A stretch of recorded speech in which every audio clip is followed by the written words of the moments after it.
Yuru est un jeune garçon doué avec un fort complexe de sa sœur qui a passé toute sa vie dans ce village isolé. Il est né à l'aube avec sa sœur jumelle Asa, et une prophétie prédit qu'il commandera un jour à de puissants démons. Bien que Yuru lui-même ne soit pas au courant de cette prophétie. Un jour, après être allé chasser, il revient au village, et son ami Danji l'attend à l'entrée. Il est soulagé de voir que Yuru est revenu sain et sauf, mais il est aussi agacé qu'il soit parti sans l'inviter. Pourtant, il ne peut pas vraiment se plaindre quand Yuru a réussi à attraper un faisan tout seul. Alors qu'ils retournent ensemble au village, tous les villageois saluent Yuru, et ils proposent même de venir les aider dans leur travail plus tard dans la journée, mais d'abord, il doit rentrer chez lui. De retour à la maison, Mami Yama et la mère de Danji sont occupées à couper du bois ensemble, et quand elles voient que Yuru a réussi à attraper un faisan, elles sont vraiment impressionnées. Yuru demande à Mami Yama comment va sa sœur Asa ces derniers temps, et elle lui dit qu'Asa a travaillé dur comme d'habitude. Yuru descend à la cave pour voir sa sœur, et derrière une cage en bois, Asa est assise en silence. Cela peut sembler un peu inhabituel, mais elle semble parfaitement à l'aise avec cet arrangement, et en fait, elle a une très bonne relation avec Yuru. Yuru s'assoit à côté de la cage et commence à raconter à Asa tout sur sa chasse, et elle est impressionnée par ce qu'il a accompli. Cependant, Yuru n'est pas vraiment content car il espérait plutôt attraper un sanglier ou quelque chose comme ça. Après tout, la récolte de cette année a été plutôt faible, donc ils n'auront peut-être pas assez de nourriture pour tenir tout l'hiver s'il ne fait pas quelque chose rapidement. En entendant cela, Asa a l'air un peu contrarié et demande si Yuru prévoit de descendre la montagne pour trouver du travail, mais il dit qu'il ne ferait jamais cela. Il a travaillé ses compétences de chasse précisément pour ne pas avoir à descendre la montagne. Après tout, il ne voudrait jamais quitter le côté d'Asa, et elle est heureuse de l'entendre. Juste à ce moment-là, la mère de Danji vient appeler Yuru car Dora est là, et il ne veut probablement pas le rater. Dora est la seule personne qui voyage régulièrement hors du village et qui revient, et il apporte toujours avec lui des marchandises de haute qualité, comme des analgésiques, des graines génétiquement modifiées, et toutes sortes d'autres choses. Quand Yuru arrive, Dora lui demande s'il veut quelque chose, mais Yuru dit qu'il veut juste quelque chose à donner à Asa, et Dora a justement ce qu'il faut. Il lance une balle à Yuru, et ce dernier est reconnaissant car cela serait parfait pour elle. Après que Dora a fini d'échanger avec les villageois, il part redescendre la montagne. Pendant ce temps, Danji et Yuru sont occupés à suspendre de la paille pour la faire sécher. Danji mentionne qu'il aimerait vraiment pouvoir sortir du village comme Dora le fait. Yuru ne comprend pas ce que le monde extérieur a de si extraordinaire, mais Danji fait remarquer que tout le monde, à part Dora, qui a quitté le village n'a jamais choisi de revenir, donc cela doit être bien là-bas. Même ainsi, Yuru dit qu'il serait parfaitement heureux de vivre le reste de sa vie dans ce village, et Danji peut comprendre pourquoi, surtout puisqu'il a Asa ici. Sur ce, Danji dit à Yuru que s'il tient tant à être avec Asa, alors il pourrait simplement l'emmener et quitter le village ensemble, mais Yuru dit que cela ne marcherait jamais parce qu'elle a un travail important à accomplir ici. Juste alors, Yuru entend un fort grondement.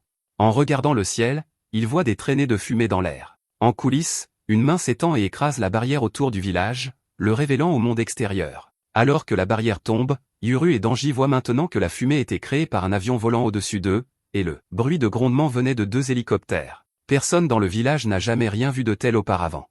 Tout le village sombre dans le chaos alors que les hélicoptères survolent les lieux, mais ce n'est pas un simple cas de village secret découvert, c'est une opération militaire ciblée. Les soldats ont été autorisés à faire usage de la force mortelle, donc dès qu'ils rencontrent quelques villageois, ils les exécutent immédiatement. Alors que d'autres soldats pénètrent dans le village à pied, ils ouvrent le feu, et des coups de feu résonnent dans toute la région. Quelques villageois courent vers Mami Yama pour lui demander si elle sait ce qui se passe. Elle leur dit qu'on dirait que la barrière du village a été démantelée d'une manière ou d'une autre. Elle ne sait pas comment c'est arrivé, mais une chose est sûre, les gens qui envahissent le village en veulent à Yuru, donc ils doivent le cacher avant qu'il ne soit attrapé. Yuru et Danji trouvent bientôt les cadavres de villageois qui ont été tués il y a un instant, et ils sont tous deux horrifiés par la vue macabre, mais ils ne peuvent pas s'arrêter maintenant car ils doivent encore vérifier l'état de leur famille. Alors qu'ils montent l'escalier, ils aperçoivent 2 soldats debout. Yuru n'hésite pas une seconde avant de dégainer son arc et de les frapper de flèches dans le torse. Ensuite, pour les achever, lui et Danji leur donnent un coup de pied à la tête. Ils continuent vers le sommet, mais Danji s'inquiète un peu du fait que ces dragons continuent de tourner autour de la zone extérieure. Yuru commence à penser que ce ne sont peut-être pas des dragons après tout, mais de toute façon, il ne pense pas pouvoir les abattre avec son arc, donc il vaudrait mieux les éviter complètement. Ils arrivent bientôt aux statues des dieux de gauche et de droite, mais Danji dit qu'ils ont encore beaucoup de chemin à faire parce qu'il veut aller voir sa mère, et il est sûr que Yuru doit vouloir aller voir Asa. Danji a raison sur ce point, mais Yuru a en fait un plan pour descendre à la cave plus rapidement. Il court vers la base d'une des statues et demande à Danji de venir l'aider à déplacer quelques pierres. Danji ne comprend pas ce qu'il fait, mais Yuru lui dit de lui faire confiance et de l'aider. Quelques minutes plus tard, une fois les pierres retirées, Yuru sort un panneau à la base de la statue, révélant un passage secret qui mène directement à la cave. Danji n'avait aucune idée qu'une chose pareille existait, mais c'est une bonne chose car maintenant Yuru peut rejoindre Asa beaucoup plus vite.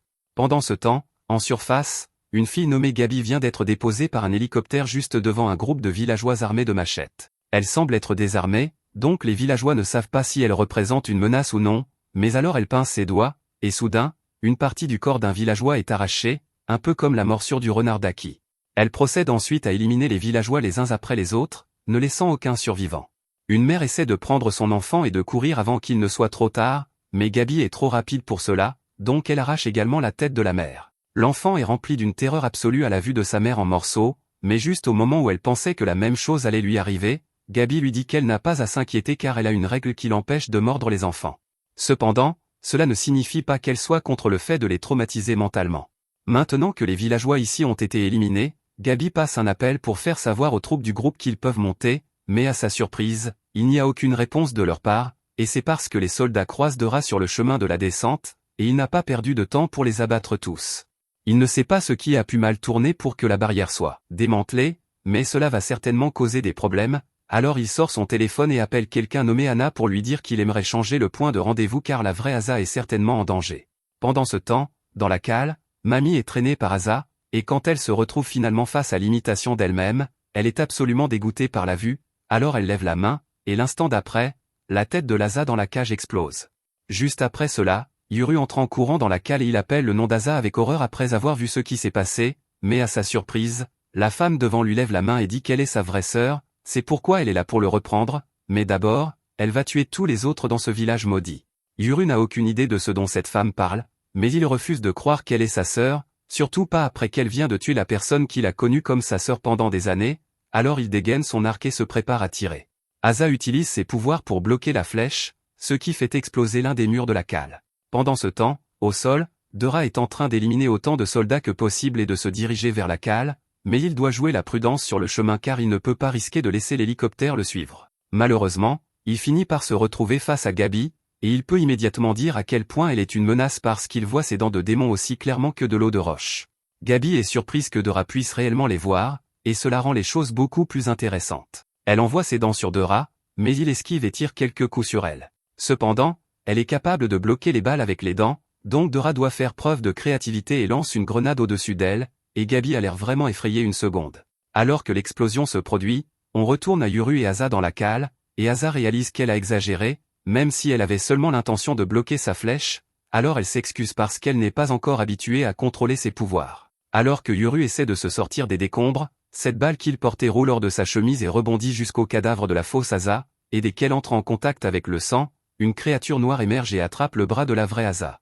Yama crie alors à Dora de sortir Yuru d'ici le plus vite possible, et un instant plus tard, Dora apparaît, attrape Yuru, et commence à courir. Pendant ce temps, Danji vérifie l'état de sa mère quand il voit Dora traîner Yuru au loin, et il n'arrive pas à croire que cela arrive. Après que Dora a sorti Yuru du passage secret, il lui dit qu'ils doivent descendre la montagne immédiatement car ce n'est plus sûr ici, mais Yuru n'a pas envie d'écouter car plus rien n'a de sens pour lui. Dora promet de tout lui expliquer une fois qu'ils seront en sécurité, mais s'échapper n'est pas vraiment une option pour le moment car ils ont 2 hélicoptères qui tournent autour d'eux avec des tireurs d'élite à bord. C'est vraiment mauvais car ils ne peuvent pas bouger de cet endroit maintenant, et si Gabi parvient à les trouver, alors ils n'ont aucune chance de s'échapper.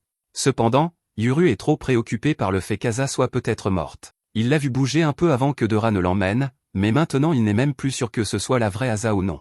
Il se sent aussi terriblement d'avoir laissé Yama derrière lui comme ça, et il ne sait toujours pas qui est cette femme qui a prétendu être Asa, mais elle a dit qu'elle allait tuer tous les autres dans le village, et il ne comprend pas pourquoi cela est arrivé. Dora n'a vraiment pas le temps d'expliquer quoi que ce soit, alors il tend simplement à Yuru un pendentif en jade et lui dit d'aller le planter dans le trou dans le sol. Yuru refuse catégoriquement. Car il n'est pas question qu'il aille se mettre en pleine ligne de mire de ce tireur d'élite, mais Dora sait que le tireur d'élite ne tirera pas sur Yuru parce qu'ils sont là pour le capturer vivant, alors il dit à Yuru de le faire déjà, et ce dernier accepte à contre-cœur. Yuru court vers le trou, mais il le trouve obstrué par un tas de terre, donc il doit commencer à creuser. Il parvient finalement à placer le pendentif dans le trou, et il se tourne vers Dora pour lui demander ce qu'il doit faire ensuite, mais une seconde plus tard, Dora frappe la tête de Yuru directement contre le sol, lui donnant un nez en sang et faisant gicler son sang sur le pendentif. Yuru se lève et lui crie dessus, mais la dernière étape du rituel nécessitait que le sang de Yuru soit versé sur le pendentif, et maintenant que cette étape est terminée, tout est enfin prêt. Les tireurs d'élite se préparent à éliminer Dora dès qu'ils auront une ligne de tir dégagée, mais avant qu'ils ne puissent appuyer sur la gâchette, le pendentif s'active, et les deux statues libèrent le sceau de puissance qui est en elles. En conséquence, deux puissants démons sortent en volant et commencent à déchiqueter les hélicoptères, les envoyant s'écraser au sol, et de l'autre côté du village, Gabi est horrifiée quand elle voit les hélicoptères s'écraser. Non pas parce qu'elle était amie avec les pilotes, mais parce qu'ils étaient censés être son moyen de rentrer chez elle, alors maintenant qu'ils sont partis, elle va devoir redescendre la montagne à pied. Pendant ce temps, du côté de Yuru et Dora, ils se retrouvent face aux démons qui étaient scellés dans les statues de gauche et de droite, et ils appellent tous deux Yuru leur maître. Alors que Yuru est encore sous le choc du fait que gauche et droite sont réels, Dora s'approche d'eux et se présente. Gauche et droite ont eu l'œil sur Dora depuis un moment, donc ils le reconnaissent comme un vassal, et puisqu'il est là, droite lui demande s'il peut expliquer ce que cette chose là-bas est. Lui et gauche l'ont décelé parce qu'elle représentait une menace pour Yuru, mais ils n'ont jamais rien vu de tel dans toutes leurs années en tant que démons. Dora explique que ce sont des véhicules de l'ère moderne, mais ce n'est pas important pour l'instant car ils ont des affaires plus urgentes à régler. Ainsi, il demande à gauche et droite de les aider à descendre de la montagne sains et saufs dès que possible. Cependant, gauche et droite le coupent parce qu'ils ne prennent d'ordre de personne d'autre que leur maître, et la dernière fois qu'ils ont vérifié, leur maître était Yuru, pas Dora. Dora crie qu'il comprend cela, mais Yuru ne comprend rien de ce qui se passe, et il n'y a pas le temps de le mettre au courant car il y a au moins 2 utilisateurs de démons dangereux dans le village en ce moment, et ils doivent partir d'ici avant qu'ils n'arrivent. Cependant, juste à ce moment, Gabi apparaît derrière eux, et elle est agacée parce que gauche et droite ont l'air vraiment forts, alors s'occuper d'eux va être une corvée pour elle. Elle suppose que Yuru doit être celui dont Asa lui a parlé, alors elle lui dit de se faciliter la tâche et de venir avec elle tranquillement, mais le rappel d'Asa et de tout ce qui s'est passé dans le village fait exploser Yuru de colère. Il exige de savoir si Gabi est celle qui est responsable de tous ces cadavres au milieu du village, et elle ne le nie pas du tout, donc Yuru prévoit de l'éliminer. Gauche et droite lui disent qu'il n'a qu'à donner l'ordre et ils le soutiendront de toute leur force, mais Yuru dit qu'il n'a pas l'intention de leur donner des ordres. Il n'est toujours pas sûr de ce que toute cette histoire de démons signifie, mais pour autant qu'il sache, gauche et droite sont toujours les divinités gardiennes de ce village, donc il va leur montrer le respect qui leur est dû. Ainsi, il ne leur ordonnera rien, mais il a 2 requêtes qu'il aimerait qu'ils accomplissent. Premièrement, il veut qu'ils aillent chercher d'éventuels survivants et s'assure qu'ils sont en sécurité, et deuxièmement, il dit qu'il veut être celui qui tuera Gabi, mais à part cela, ils sont libres de faire ce qu'ils veulent. Gauche et droite sont un peu surpris par l'approche non interventionniste de Yuru en tant que leur maître, mais ils peuvent respecter sa confiance. Pendant ce temps, de retour à la tour, Asa est toujours maintenue en place par le démon de Mémé, mais elle parvient finalement à se libérer en le jetant sur le côté, alors elle se prépare à sortir dans le village pour chercher Yuru. Avant de partir, elle jure de se venger de ce que la vieille sorcière a fait subir à Yuru. Alors qu'Asa descend la montagne, elle croise Danji et sa mère, et Danji craint qu'Asa ne tente de les tuer, mais elle décide en fait de leur épargner la vie et par continuer à chercher Yuru. Pendant ce temps, à l'entrée du village, puisque Yuru leur a donné carte blanche pour faire ce qu'ils veulent, droite s'élance et saute dans les airs pour chercher des survivants comme Yuru l'a demandé, et en même temps, gauche frappe violemment le démon de Gabi, l'envoyant s'écraser contre l'une des parois de la montagne. Son démon temporairement neutralisé, Gabi est désormais complètement sans défense, si bien que Yuru peut tirer une flèche en pleine jambe. Il se prépare à tirer une autre flèche pour l'achever, mais Gabi voit venir le coup et rappelle son démon pour s'envoler vers la sécurité.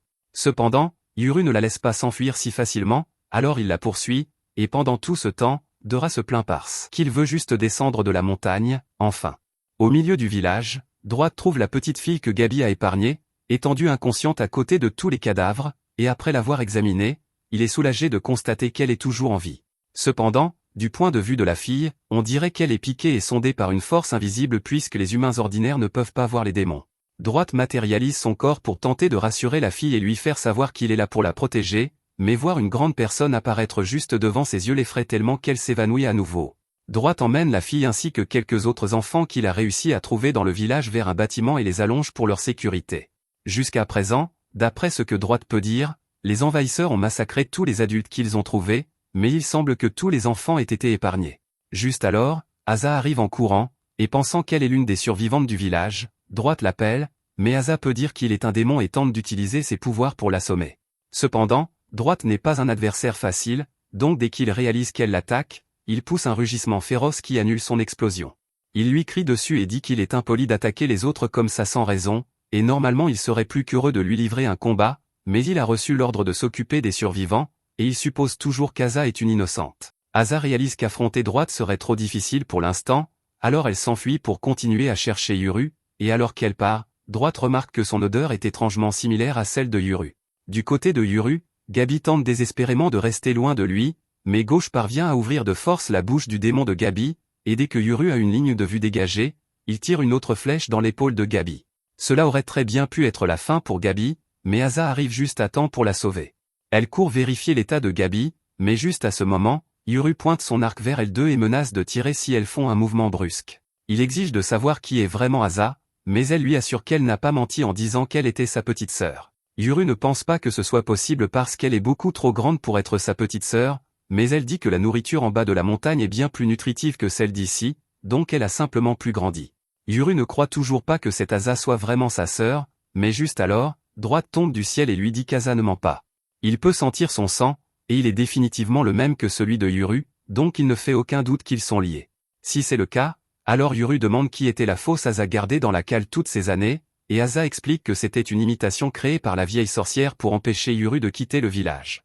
En gros, un jour, les parents d'Asa et Yuru ont dit qu'ils devaient quitter le village immédiatement, mais ils n'ont réussi à emmener Kasa avec eux, et pour empêcher Yuru de s'enfuir comme les autres, la fausse Asa a été créée et gardée dans la cale parce qu'ils savaient que Yuru n'abandonnerait jamais celle qu'il croyait être sa petite sœur. Tout cela est beaucoup à assimiler pour Yuru, et il ne sait pas quoi faire maintenant, mais Dora ne veut pas que les choses lui échappent, alors il dit à Yuru de se calmer et suggère qu'il devrait battre en retraite pendant qu'Asa est encore occupée à soigner son ami blessé. Yuru tente de discuter, mais Dora lui rappelle qu'il n'y a aucune garantie qu'il puisse battre Asa si cela se transforme en combat à part entière, et pire encore, les villageois survivants pourraient être pris entre deux feux, donc la meilleure option pour l'instant est de se retirer. Yuru réalise que Dora a raison, alors il accepte d'arrêter d'attaquer Gabi et se tourne pour descendre la montagne. Après qu'il soit parti, Gabi se tourne vers Asa et lui demande pourquoi elle n'a pas essayé de capturer Yuru alors qu'il était juste là. Asa dit qu'elle doit d'abord s'occuper des blessures de Gabi, et elle est juste heureuse que son frère soit toujours en vie après tout ce temps. Peu après, Mémé commence à remettre en place la barrière du village, alors Gabi dit à Asa qu'elles doivent partir d'ici avant d'être piégées. Pendant ce temps, plus bas dans la montagne, un couple fait une randonnée ensemble, et ils se demandent quel était tout ce bruit plutôt car ils se souviennent avoir entendu 2 hélicoptères arriver. L'un d'eux mentionne avoir entendu des rumeurs sur un village perdu dans la montagne là où il ne devrait rien y avoir, et si vous finissez par errer dans ce village, il y a de fortes chances que vous n'en ressortiez jamais. Juste alors, Dora et Yuru descendent la montagne en courant, et Dora remarque qu'ils ne voient plus le village, donc la barrière a peut-être été réactivée. Yuru demande si cela signifie qu'ils ne peuvent plus jamais y retourner, mais Dora dit que ce n'est pas le cas. C'est difficile d'y retourner, mais pas impossible. Cependant, Dora ne pense pas que ce soit une bonne idée puisque ceux qui recherchent Yuru savent déjà où se trouve le village et comment y entrer, donc il ne fonctionnera plus comme cachette. Alors qu'ils arrivent au pied de la montagne, une fille nommée Anna attend pour les récupérer, mais elle est furieuse parce que Dora n'a rien dit sur le fait qu'il ramènerait 2 démons quand il a demandé le ramassage d'urgence. Dora dit que c'est une longue histoire, mais pour l'instant, ils doivent y aller. Yuru est encore un peu perdu, alors Anna se présente et explique qu'elle et Dora travaillent ensemble en tant que vassaux de démons. Dora demande à gauche et droite s'ils peuvent sentir d'autres démons dans les parages, mais ils disent qu'il n'y a rien à proximité, donc ils devraient être tranquilles. Dans ce cas, Dora suggère qu'ils devraient probablement se dépêcher avant d'avoir des visiteurs indésirables, alors il dit à Yuru de monter, mais Yuru dit qu'il n'ira nulle part près de cette chose. Il n'a jamais rien vu de tel auparavant, donc il n'est pas question qu'il y entre. Dora comprend pourquoi Yuru aurait peur, alors il se prépare à donner l'équivalent de 10 heures de vidéo YouTube d'explication sur le fonctionnement d'une voiture, mais Anna ne veut pas rester assise aussi longtemps, alors elle lui dit simplement qu'il y a de minuscules petits chevaux à l'intérieur qui la font avancer vite, et cela suffit à Yuru, donc il accepte de monter. Quant à Asa et Gabi, Asa a fini les premiers soins, alors elles attendent maintenant que leur prise en charge arrive. Gabi s'inquiète qu'elles soient encore piégées à l'intérieur de la barrière, empêchant leur équipe de les trouver, mais Asa dit que ce n'est pas un problème. Elle sait qu'elles ne sont pas à portée de la barrière parce qu'elles captent le signal, et même si elles l'étaient, elle pourrait toujours la briser à nouveau. Quelques instants plus tard, Jen arrive avec une équipe complète pour descendre Asa et Gabi de la montagne, alors il dit à ses hommes de préparer le brancard et d'y charger Gabi. Il demande à Gabi comment vont ses blessures, alors elle explique qu'elle a encore une flèche dans l'épaule, mais que celle dans sa jambe a déjà été retirée, donc elle a juste besoin de quelques points de suture. Jen est un peu inquiet du fait que Yuru ne soit pas avec elle puisque le capturer était tout l'intérêt de la mission, mais Gabi dit qu'il vient de s'échapper. Honnêtement, elle est surprise que Jen ne l'ait pas croisé en montant, mais Jen suppose qu'il a dû emprunter un raccourci qui n'est pas indiqué sur la carte. Le trouver serait facile s'ils avaient encore leurs hélicoptères, mais ils ont déjà perdu ces deux-là ainsi que tous les soldats avec lesquels ils sont venus, et ils n'ont même pas réussi à capturer Yuru, donc Jen va avoir du mal à expliquer celle-ci au supérieur. Gabi mentionne que Yuru s'est échappé avec un type nommé Dora, et entendre cela inquiète encore plus Jen car il réalise que Gabi doit faire référence au Tadra, et il sait à quel point ses vassaux sont dangereux, alors il commence à regretter de ne pas avoir emmené ses démons avec lui. Pendant ce temps, dans la voiture, Dora explique tout ce qui s'est passé sur la montagne, et il dit qu'il est presque sûr que les responsables de l'attaque étaient les Kegmorais, et maintenant qu'ils ont son nom et son visage, il va probablement devoir se raser et changer de ville. Juste alors, gauche et droite sentent quelque chose approcher, alors il frappe sur la vitre pour avertir Dora qu'un puissant démon approche. Cela inquiète Anna car elle ne pensait pas qu'il viendrait après aussi vite, mais gauche et droite expliquent qu'il n'y a pas lieu de s'inquiéter car ce démon est une vieille amie à eux. La femme s'appelle Oshirazama, et elle est ravie de revoir gauche et droite car cela fait 400 ans qu'elle ne les a pas vus. Elle demande si cela signifie qu'ils ont enfin trouvé un nouveau maître, et ils confirment tous les deux, se vantant que leur maître est justement l'un des jumeaux qui divisent le jour et la nuit.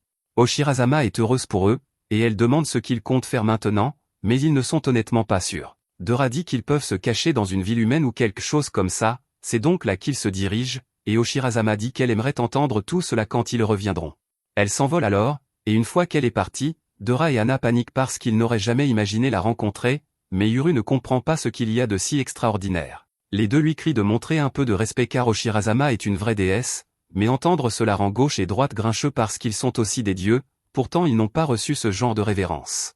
Dora et Anna expliquent qu'il existe plusieurs catégories de démons, certains sont à peu près des dieux comme Oshirazama, qui vit aux côtés de l'humanité, certains s'impliquent directement avec l'humanité et accordent des bénédictions, tandis que d'autres poussent les gens à commettre des crimes. Pendant ce temps, sur la montagne, deux soldats qui ont survécu tentent de descendre, mais ils réalisent bientôt que peu importe la distance qu'ils parcourent, ils ne dépassent jamais ce rocher, donc ils doivent être piégés à l'intérieur de la barrière, et cela signifie qu'ils ne peuvent jamais partir.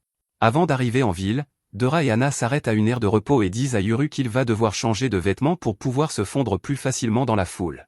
Ils lui donnent également un peu d'anagri à manger, mais Yuru n'a jamais vu une nourriture aussi luxueuse et transformée auparavant, alors il leur demande si c'était un cadeau des dieux ou quelque chose comme ça.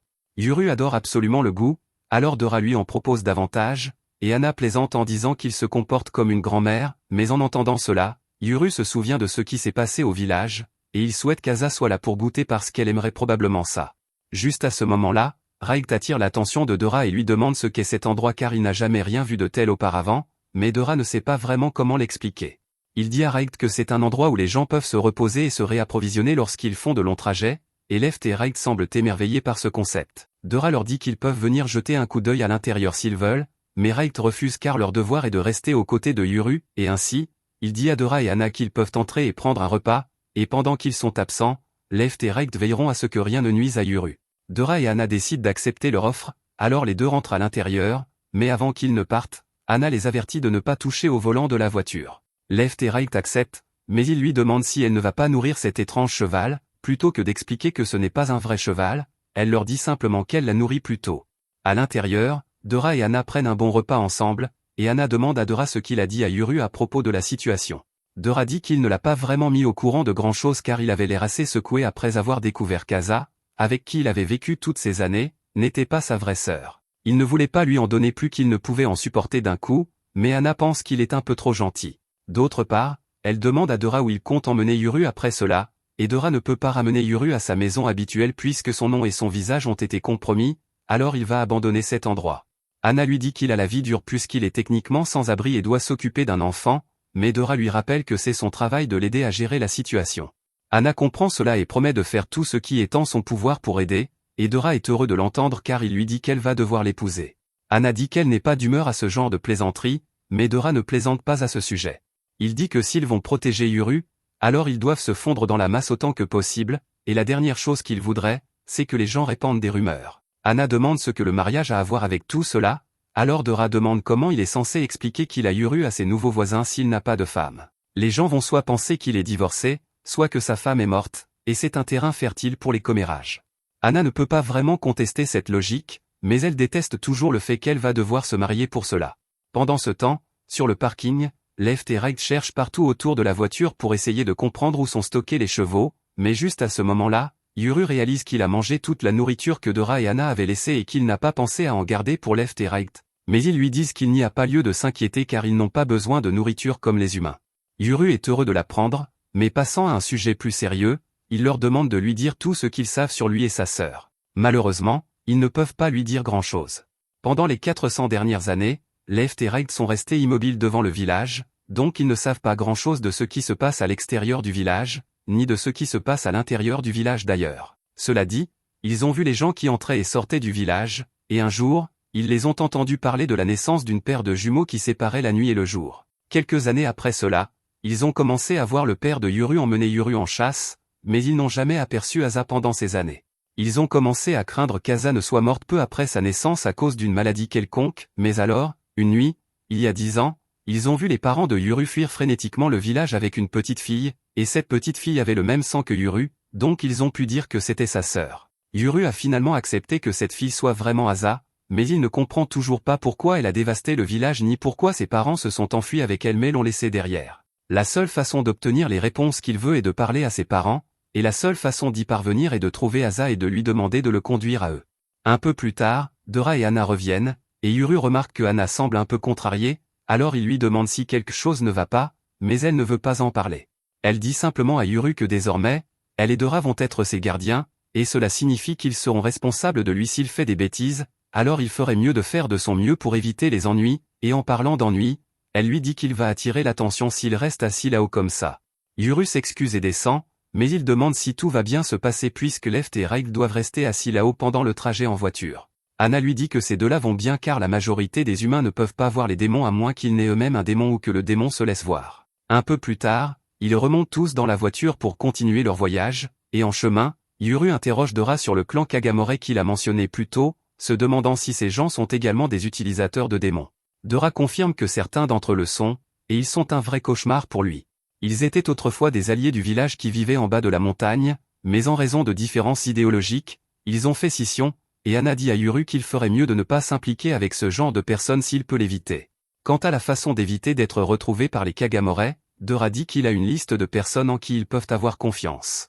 Pendant ce temps, dans un immeuble du centre-ville, une femme est poursuivie dans un couloir par un tueur, et pour quelqu'un qui court pour sauver sa vie, elle fait un travail terrible, car elle arrive au bout du couloir et, au lieu de tourner, elle attend là pendant 10 bonnes secondes pour laisser au tueur le temps de rattraper son retard. Elle court ensuite vers l'ascenseur et y entre, mais avant que la porte ne puisse se fermer, le tueur la rattrape et entre aussi.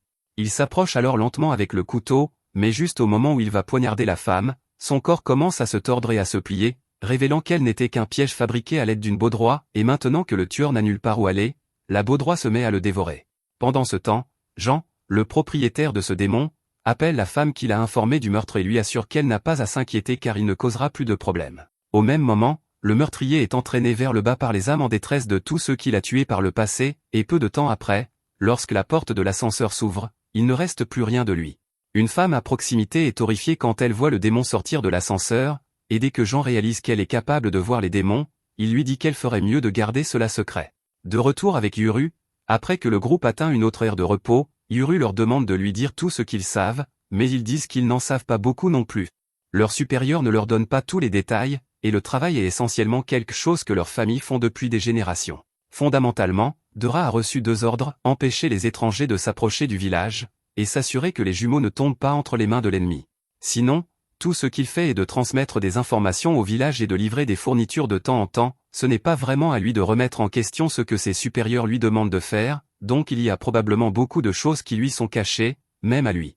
Aussi, en parlant de secret, Dora informe Yuru que son vrai nom est Ryutedara, mais Yuru peut continuer à l'appeler Dora s'il le souhaite. Yuru se souvient qu'au donjon, grand-mère Yamaha semblait terrifiée à l'idée qu'il soit emmené, au point qu'elle a simplement dit à Dora de le sortir de là plutôt que de l'aider à se battre, alors Yuru veut savoir ce qui le rend si spécial. Dora explique qu'il y a une prophétie, et elle dit que lorsqu'un garçon et une fille jumeaux naissent de part et d'autre d'un lever de soleil pendant l'équinoxe, le monde sombrera dans le chaos. La dernière fois que des jumeaux comme ça sont nés, c'était il y a 400 ans, et à cette époque, la guerre avait divisé la nation en nord et sud, et d'autres conflits avaient divisé les deux camps en est et ouest, et à chaque fois, des utilisateurs de démons manigançaient dans l'ombre. Yuru demande si cela signifie que lui et Asa sont maudits pour détruire le monde, mais Raig dit que ce n'est pas nécessairement le cas. C'est juste qu'il y a ceux qui voudraient abuser de leur pouvoir à cette fin. Yuru demande à Raig ce qu'il entend par « pouvoir », car il n'a jamais eu aucune capacité spéciale, mais Left lui dit que ce n'est qu'une question de temps avant qu'il ne l'éveille. En fait, à en juger par la façon dont Asa se déplaçait au village, elle a probablement déjà éveillé son pouvoir, et puisque Raigt l'a vu de ses propres yeux, il est certain que c'était le pouvoir de Break. Break est la capacité de défaire de force toute chose, et même les barrières les plus solides ne lui résistent pas, mais il y a une autre moitié à cette capacité, Sil, le pouvoir de fermer de force n'importe quoi, et ils sont généralement considérés comme égaux en force. Yuru n'avait jamais entendu parler de tout cela auparavant, mais cela explique comment Asa a pu pénétrer la barrière du village. Mais en parlant de cette barrière, Yuru n'a jamais su qu'il y avait une barrière en premier lieu, alors il demande comment Dora faisait pour entrer et sortir tout le temps. C'est un peu compliqué, mais il y a un itinéraire spécifique à suivre pour traverser la barrière, et cela implique beaucoup de virages et de détours, donc c'est un vrai casse-tête pour Dora de s'en souvenir tout le temps, mais il faut que ce soit compliqué pour que les gens ordinaires ne finissent pas par y entrer par hasard. Cela dit, il arrive que des gens suivent accidentellement le bon chemin pour entrer, et il se trouve que la mère de Yuru était une femme qui a parfaitement rempli ces conditions. Yuru se souvient avoir entendu sa mère mentionner à un moment donné qu'elle venait d'un endroit loin du village et qu'elle espérait pouvoir y retourner un jour avec toute sa famille, mais cela ajoute encore plus de questions à la liste de Yuru sur les choses dont il n'est pas sûr. Le lendemain matin, Anna part à la recherche d'un appartement, et pendant ce temps, Yuru, Left et Raigt se promènent dans le parc. Raigt et Left sont fascinés par le nombre impressionnant de châteaux qu'il y a et Yuru mentionne que Dora lui a en fait parlé de ces choses, et que ce ne sont pas vraiment des châteaux. On les appelle des complexes d'appartements, et ce sont des endroits où vivent des tonnes de gens, comme des villages verticaux compacts. Raigt et Left disent qu'il devrait être assez facile de cacher Yuru des gens qui le poursuivent quand les foules sont aussi grandes, mais cela va aussi rendre la chasse d'Yuru à Asa beaucoup plus difficile. Dora et Anna sont gentils, donc ils n'ont probablement pas de mauvaises intentions envers lui, mais le fait qu'ils aient des liens avec le village qui l'a trompé rend difficile pour Yuru de leur faire confiance, alors il ne va pas leur dire qu'il cherche Asa. Cela dit, il ne fait pas encore entièrement confiance à Asa non plus, même si elle est sa vraie sœur. Mais avant de porter un jugement définitif sur qui il peut ou ne peut pas croire, il doit découvrir la vérité, alors il demande à Left et Raigt de le soutenir, ce qu'ils sont plus qu'heureux de faire. Une fois que le groupe arrive à la maison que Anna et Dora ont installée, ils sont émerveillés car ils n'ont jamais rien vu de tel auparavant. Yuru est particulièrement émerveillé par le fait qu'il y ait un tapis de tatami ici, car au village, le tatami était exclusivement réservé aux occasions spéciales, et encore, il n'était jamais aussi bon que celui-ci. Il adore à quel point c'est agréable, alors il s'allonge pour en profiter. Mais à ce moment-là, il trouve un chien et un chat debout au-dessus de lui, et cela lui fait si peur qu'il panique. Anna s'excuse de ne pas l'avoir prévenu plus tôt, mais elle explique que ces petites bêtes sont Kotetsu et Juro. À ce moment-là, Left et Raigt entrent et s'excusent de ne pas avoir fait les présentations plus tôt, mais ils informent Kotetsu et Juro qu'ils sont les démons liés à Yuru et les saluent formellement tous deux en tant que confrères démons. Yuru ne comprend pas ce qui se passe car il n'y a pas moyen que ce chat et ce chien soient vraiment des démons, mais Kotetsu et Juro n'apprécient pas d'être traités d'animaux, alors ils griffent et donnent des coups de pied à Yuru pour son manque de respect. Raigt explique alors à Yuru que ces deux-là ne sont pas des chiens et chats ordinaires et que ce qu'il a dit était très impoli, alors Yuru s'excuse pour son erreur. Pour continuer, comme Dora et Anna sont techniquement mariés maintenant, ils ont décidé de prendre le nom de famille de Anna comme nom de la famille, d'autant plus que le nom et le visage de Dora étaient déjà compromis. Alors Anna dit à Yuru que si quelqu'un lui demande, son nom de famille est désormais Donna. Yuru est surpris d'apprendre que Dora et Anna ont tous deux un nom de famille, et il craint d'avoir manqué de respect envers eux tout ce temps car il suppose maintenant qu'ils sont des seigneurs. Mais Anna lui dit que tout le monde ici a un nom de famille, donc elle n'est pas une seigneuresse. Cependant, Dora dit alors à Yuru que Anna est techniquement une seigneuresse car elle possède une montagne, et il n'a pas tort. Mais Anna dit que c'est juste quelque chose qu'elle a hérité de sa famille, donc ce n'est pas entretenu et elle ne peut pas non plus le vendre pour faire de l'argent. Dans ce cas, Yuru lui demande si cela lui dérangerait qu'il chasse là-bas pendant son temps libre, mais Dora lui dit qu'il va devoir obtenir un permis de chasse, ce qui n'a aucun sens pour Yuru, mais ce sont les règles ici-bas. Pendant ce temps, au QG de Kagamore, Asa s'entraîne avec ses pouvoirs, et elle essaie d'améliorer sa précision en limitant son explosion à la pomme. Bien qu'elle ait réussi à la toucher à faible puissance, quand elle a essayé d'utiliser un peu plus de force, elle a complètement raté sa cible et a fait un trou dans le jardin. Juste à ce moment, son maître rentre à la maison, et il est content de voir qu'Asa travaille dur pour entraîner ses pouvoirs, mais elle s'excuse auprès de lui d'avoir détruit son jardin en chemin. Il lui dit qu'il n'y a pas de raison de se sentir mal car ce n'est qu'un jardin, mais il faudra le nettoyer. Alors il demande à Gen de s'en occuper pour lui, et Gen transmet la tâche à son démon, qui mange les objets détruits. Quoi qu'il en soit, Asa demande s'il y a une raison pour laquelle le maître est venu aujourd'hui, alors il explique qu'il est là parce qu'il voulait prendre des nouvelles de Gabi après avoir appris qu'elle avait été blessée dans l'exercice de ses fonctions. Gabi est surprise que le maître ait fait tout ce chemin juste pour prendre de ses nouvelles, et elle lui dit qu'il n'avait pas besoin de faire ça, mais elle apprécie le geste. Asa demande à Gabi si elle aimerait une pomme, et Gabi dit oui. Mais Asa réalise alors qu'elle n'a pas de couteau pour la couper comme Gabi aime. Heureusement, Jen la couvre et demande à Makoto de sortir un couteau qu'il garde à l'intérieur, mais Gabi est un peu hésitante à accepter de la nourriture coupée avec un couteau que Jen a probablement utilisé pour poignarder quelqu'un. Un peu plus tard, du thé et des collations ont été préparés pour tout le monde, et le maître dit à Gabi qu'il veut qu'elle se concentre sur le fait de rester tranquille et de se reposer pour pouvoir guérir de ses blessures. Il dit aussi à Asa qu'il veut qu'elle reste ici avec Gabi. Maintenant que Yuru est aussi descendu de la montagne, on peut dire que la nouvelle va se répandre rapidement que les deux jumeaux sont en ville. Une fois que cela arrivera, il est probable que des gens commencent à s'en prendre à Asa également. Ainsi, il est plus sûr pour elle de rester ici pour l'instant. Quant à la situation avec Yuru, le maître a ordonné à Jen de travailler pour le trouver dès que possible, mais ce ne sera pas une tâche facile pour lui, d'autant qu'il ne sait même pas à quoi ressemble Yuru. Gabi réalise qu'elle aurait probablement dû prendre une photo de lui quand elle en avait l'occasion, mais on ne peut plus changer ce qui est arrivé. Ils optent donc pour la meilleure option suivante et commencent à faire des portraits de lui.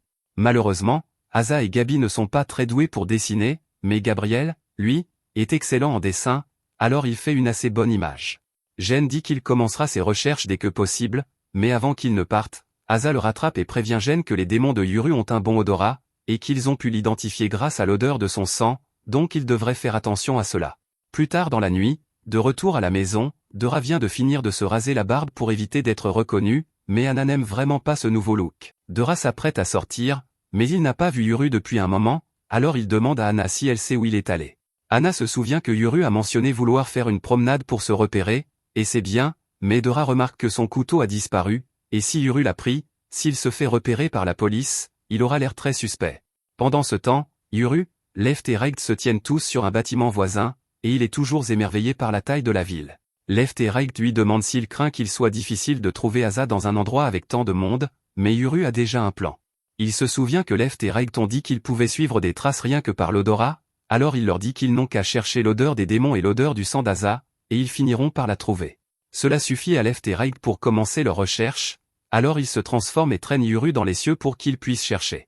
Après avoir volé un moment, ils finissent par croiser l'odeur familière du sang d'Asa ainsi que celle des démons, alors ils atterrissent rapidement. Après que Yuru s'est remis de son mal de l'air, Left lui demande s'il leur donne la permission de tailler les démons dès qu'ils se montreront.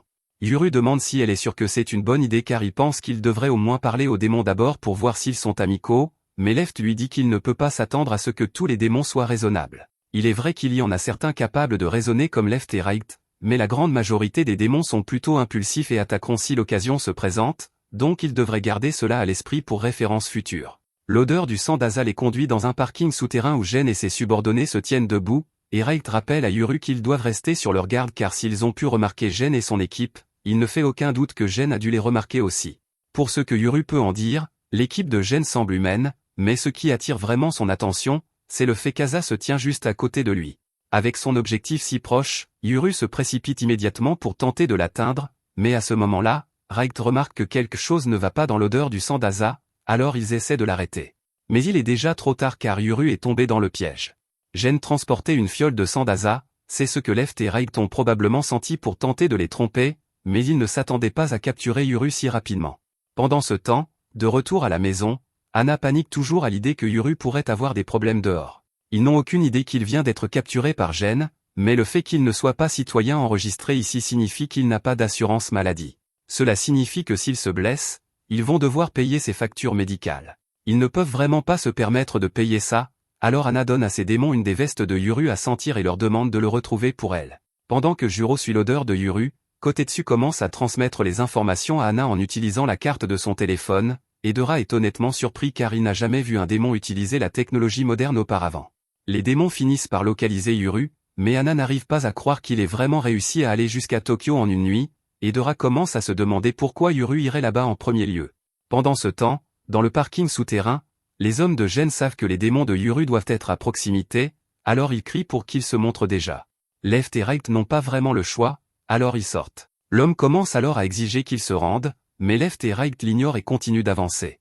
Le gars essaie de les arrêter en leur rappelant qu'ils ont toujours Yuru en otage, mais Left et Right pensent simplement auquel des hommes prendre en otage en retour. Ils peuvent dire que Jen est le chef ici, alors ils décident de s'en prendre à lui, et Left dit à Yuru de rester dans ce démon charognard car il a l'air assez puissant, mais il ne peut pas attaquer pendant qu'il est occupé à retenir Yuru en otage. Cela a du sens pour Yuru, alors il accepte de rester. Gen et les autres sont surpris car ils n'ont jamais vu des démons donner des ordres à leur maître auparavant, et encore moins un démon prêt à laisser son maître dans une situation dangereuse. Cependant, Yuru est très peu interventionniste, donc ils sont autorisés à faire ce qu'ils veulent. Gen réalise que menacer Left et Right ne servira pas à grand chose, alors il sort un arsenal d'armes à feu, et lui et ses hommes commencent à tirer sur Left et Right, mais ces balles ne leur font absolument rien. Puisque les attaques physiques ne leur font rien, l'un des hommes invoque son démon et fait tomber une tortue directement sur Left. En même temps, l'autre invoque le vénérable lapin, qui procède ensuite à donner une raclée à Right. Right est techniquement plus fort, mais le lapin est tout simplement trop rapide pour qu'il puisse le combattre, alors il demande de l'aide à Left. Mais Left est incapable de bouger car la tortue a une sorte de capacité de gravité qui rend très difficile son déplacement. La situation semble très mauvaise pour eux, et Yuru ne peut pas rester à regarder Left et Right lutter, mais il ne peut pas non plus se libérer tout seul. Cela dit, il a un plan en tête, alors il lance son couteau sur la tortue pour l'éloigner de Left. Une fois Left libérée, elle fracasse les dents du charognard pour libérer Yuru. Yuru dit alors à Right de viser les lumières, et après les avoir détruites, tout le parking souterrain est plongé dans l'obscurité. Le lapin dit à Gen qu'il sent les démons de Yuru s'enfuir, et Gen suppose que Yuru doit battre en retraite. Mais ce n'est pas du tout le cas car un instant plus tard, Yuru apparaît derrière Gen et lui tranche les chevilles. Lorsque les lumières se rallument, il tient déjà Gen en otage, et Left et Right reviennent bientôt pour voir comment les choses se passent. Il s'était enfui sur ordre de Yuru pour attirer Gen dans un faux sentiment de sécurité afin que Yuru puisse attaquer, et aucun d'eux n'a rien soupçonné car normalement les démons ne quittent jamais le côté de leur maître. Bien sûr, si Yuru avait échoué à capturer Gen, Left et Right seraient immédiatement revenus pour l'aider. Gen admet qu'il aurait dû s'y attendre car on lui avait dit que Yuru était naturellement doué pour la chasse, étant donné qu'il a grandi dans un village de montagne. Bien sûr, il serait plus adapté pour combattre dans l'obscurité. En parlant du village, Yuru exige de savoir qui était responsable de l'attaque de sa maison, et Gen ne mâche pas ses mots. Il explique que c'est lui qui a orchestré l'attaque, donc la responsabilité repose uniquement sur ses épaules. En entendant cela, Yuru est rempli de rage et ne veut rien d'autre que trancher la gorge de Gen, mais il se retient car il a encore besoin de lui vivant. Il dit à Gen de sortir son téléphone et d'appeler Asa ici car il veut lui parler. Les gars sont surpris d'apprendre que Yuru veut seulement parler, car ils étaient persuadés qu'il dirait qu'il devrait livrer Asa. Jin lui demande s'il est sûr de ne pas vouloir récupérer Asa pour le village de Hagashi, mais Yuru lui dit que ce n'est pas ce qui l'inquiète. Tout ce qu'il veut, c'est poser quelques questions à Asa, alors Jin suggère à Yuru de revenir au QG de Kagamore s'il veut la voir. Yuru refuse immédiatement car il n'est pas question qu'il se rende en territoire ennemi, c'est pourquoi il veut qu'Asa vienne ici à la place. Les subordonnés de Jin demandent à Yuru d'attendre un peu parce qu'ils aimeraient d'abord soigner la blessure de Jin, car il pourrait se vider de son sang à ce rythme. Yuru dit qu'il a fait attention à ne toucher aucune artère vitale, mais il accepte qu'il soigne la blessure de Jin car il n'a pas l'intention de tuer Jin puisque Jin n'a pas non plus essayé de le tuer. Après tout, si Jin l'avait voulu, il aurait été facile pour lui d'éliminer Yuru avec sa première attaque. Pour l'instant, il sait que les deux poissons appartiennent à Jin et que la tortue et le lapin doivent appartenir à ce gars là-bas.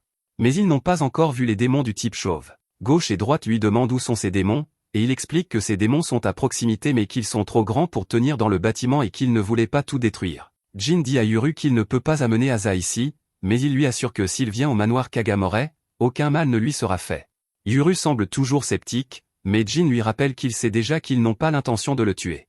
Yuru prend un moment pour évaluer la situation, et même s'il tuait Jin maintenant, il aurait du mal à sortir d'ici, surtout avec ce gros démon à l'extérieur, alors il décide d'accepter les exigences de Jin et dit qu'il ira au manoir Kagamore pour rencontrer Asa. Mais il l'avertit qu'il ferait mieux de ne rien tenter, et Jin lui assure qu'il sera traité comme un invité d'honneur. Pendant ce temps, le démon de Hana a finalement retrouvé Yuru et le surveille de près pour savoir ce qu'il fait. Maintenant qu'ils sont d'accord, Yuru dit à Jin de se dépêcher de l'emmener voir Asa, mais Jin lui dit qu'ils doivent d'abord nettoyer ce désordre avant de faire quoi que ce soit d'autre. Jin demande à Ai de l'aider, alors Ai commence à nager et à dévorer tous les débris et les douilles de balles laissées sur le sol. Yuru est plutôt curieux de savoir ce qu'est cette chose, alors il demande à Jin d'expliquer, et on lui dit que la paire est en quelque sorte les éboueurs de la nature. Et peut tout manger, et Makoto ici peut le recracher sur commande, donc Jin a nourri et d'objets utiles de temps en temps pour les utiliser au combat si besoin. Pendant que Jin parle avec Yuru, Gauche s'approche de Haru et lui demande à quel point cette tortue est lourde. Haru ne sait pas vraiment car il n'a jamais essayé de la peser, mais il lui dit qu'elle peut devenir encore plus lourde qu'avant, et entendre cela est un sérieux coup porté à la fierté de Gauche, alors elle jure de s'entraîner encore plus dur à partir de maintenant. Droite a aussi une petite rivalité avec le lapin car il n'aime pas le fait qu'il a perdu face à lui un moment plus tôt, et le lapin ne perd pas de temps pour se moquer de lui dès qu'il en a l'occasion. Cela énerve Droite, alors il demande à Yuru s'il connaît quelque chose sur la chasse au lapin, et Yuru répond avec désinvolture, la viande de lapin fait un bon bouillon, ce qui terrifie le lapin. Juste à ce moment-là, un agent de sécurité qui a entendu tout ce tapage descend pour voir ce qui ne va pas, et pour ne pas éveiller les soupçons, le groupe joue la carte du calme et fait comme s'il se tenait là innocemment quand les ampoules ont toutes explosé soudainement. L'agent est vraiment confus, mais il ne pense pas qu'ils aient fait quelque chose de mal, et il ne peut pas non plus voir les démons, donc il ne voit rien d'anormal ici. De retour au manoir Kagamore, Asa dormait quand elle a reçu le message de Jin lui disant qu'il arrivait avec Yuru, et dès qu'Asa voit ça, elle panique et va réveiller Gabi pour lui annoncer la bonne nouvelle. Gabi est surprise que Jin ait pu trouver Yuru si vite, et maintenant Asa panique en essayant de trouver quoi porter quand elle rencontrera Yuru. En chemin, Jin appelle aussi le chef du clan et l'informe que Yuru a accepté de venir au manoir, et le chef est heureux de l'apprendre, mais il n'est pas au manoir pour le moment, alors il demande à Jin s'il pourrait convaincre Yuru d'attendre son retour. Il avait prévu de se détendre dans une source chaude pour la nuit, mais si Yuru vient vraiment, il va annuler ses projets et rentrer immédiatement. Mais avant de partir, il demande à son assistant de prendre cette photo géniale de lui debout sur un démon, pour qu'on dirait qu'il flotte dans les airs. Ils arrivent finalement au domaine du clan Kagamore et entrent par la porte principale, mais gauche et droite sont perplexes car ils avaient entendu dire que les Kagamore avaient des tonnes de démons. Pourtant, ils ne sentent aucun démon à proximité. Jin explique que c'est parce qu'ils sont encore dans la section publique du domaine, et qu'ils devraient commencer à sentir les autres démons une fois qu'ils auront franchi la barrière. Une fois qu'ils passent la barrière, comme Jin l'a dit, gauche et droite peuvent maintenant sentir des tonnes de démons tout autour d'eux. Pendant ce temps, dans la maison, le démon de Gabi l'informe que Yuru est arrivé, et alors qu'Asa s'apprête à sortir pour le rencontrer, elle demande à Gabi si elle veut venir, mais celle-ci n'a aucune envie de rencontrer le type qui lui a fait 2 trous dans le corps. Elle a aussi encore beaucoup de mal à marcher à cause de sa jambe abîmée, donc elle doit de toute façon rester en arrière. Dehors, le démon de Hana vient de suivre Yuru jusqu'au domaine, mais il ne peut pas entrer à cause de la barrière, alors il transmet simplement l'information aux autres. Dora et Hana attendent toujours désespérément de savoir où se trouve Yuru, mais ils sont tous deux extrêmement déçus d'apprendre qu'il est en territoire Kagamore. Ils supposent qu'il a dû être capturé quand il est parti seul, alors Dora se lève et se prépare à aller le chercher. Alors qu'il se dirige vers la porte d'entrée, Hana lui demande si elle veut conduire, mais Dora dit qu'il gérera celui-ci seul puisque les Kagamore savent déjà qui il est, et il ne voudrait pas non plus révéler l'identité secrète de Hana. Pendant ce temps, Yuru et les autres viennent d'arriver devant l'entrée principale du manoir Kagamore, et ils sont émerveillés par sa taille immense car ils n'ont jamais vu un château comme celui-ci auparavant. Mais juste à ce moment-là, un homme nommé Azuma s'approche d'eux. Jin n'est pas très content de voir Azuma, alors il lui demande ce qu'il fait là, et Azuma dit qu'il a simplement entendu dire que l'autre jumeau venait, donc il voulait voir par lui-même. Jin lui demande comment il l'a su alors qu'il n'a parlé de Yuru qu'à Asa et au chef du clan, et Azuma commence à sembler un peu suspect, mais il invente juste une excuse et dit qu'il a entendu la nouvelle par hasard. Quelques instants plus tard, Asa sort, et elle est vraiment heureuse de revoir Yuru, alors elle demande si ce serait étrange qu'elle lui fasse un câlin, et Yuru la rabrouille immédiatement parce qu'il ne sait encore presque rien d'elle. Il dit qu'il est venu parce qu'il a quelques questions à poser à Asa, et Asa dit qu'elle est prête à répondre à tout. Mais avant cela, Yuru dit qu'il devrait probablement s'occuper d'abord de la blessure de Jin. Azuma intervient et suggère que puisque Jin est blessé, il pourrait peut-être faire visiter le manoir à Yuru à sa place. Mais Jin l'interrompt et lui dit que Yuru est son invité, donc Azuma n'a rien à voir avec cela. Azuma comprend le message et décide de laisser Yuru tranquille, et alors qu'il s'éloigne, Jin demande à quelqu'un de monter la garde près de la porte et dit à Yuru de rester près de lui à l'intérieur du manoir au cas où.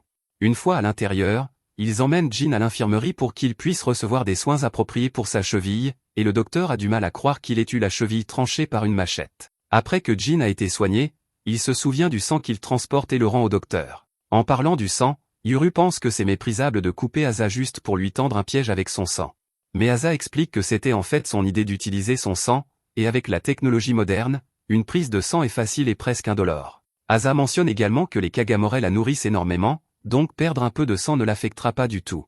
Yuru a encore du mal à comprendre tout cela. Mais alors Asa lui demande si c'est le bon moment pour redemander un câlin, et Yuru refuse à nouveau.